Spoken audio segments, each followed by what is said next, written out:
এখানে আমি পেঁয়াজ, রসুন, আদা বাটা মশলা, পেঁয়াজ কুচি, মরিচ, হলুদ এবং সব কিছু মিক্স করে কষিয়ে ভালো করে তারপরে ডিমগুলো হালকা ভাজি করে নিয়েছিলাম। এগুলোকে আমি ভালো করে কষানোর পর তারপর আমার ডিমগুলো আমি আস্তেগুলো একটা একটা করে এখানে দিব।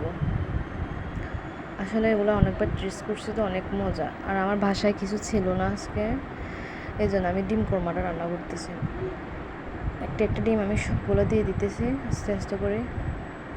এগুলো একটা মাঝখান দিয়ে একটু একটু কেটে নিয়েছিলাম, যেহেতু আমার মশলাগুলো ডিমের মধ্যে ঢুকে। প্রায় 20 মিনিটের মতো আমি এগুলো রান্না করি। প্রায় হয়ে এসছে আমার রান্নাগুলো। আসলে চাইলে আপনারা এগুলো করে বাসায় রান্না করতে পারেন, সহজ রান্না। ভালো লাগলে আমার ভিডিওতে লাইক, কমেন্ট, সাবস্ক্রাইব করবেন প্লিজ, পাশে থাকেন। প্রায় হয়ে গেছে এগুলো। এবার এগুলো আমরা সবাই পরিবেশন করব। রান্না শেষ, কমপ্লিট। ভালো থাকবেন সবাই, আসসালামু আলাইকুম।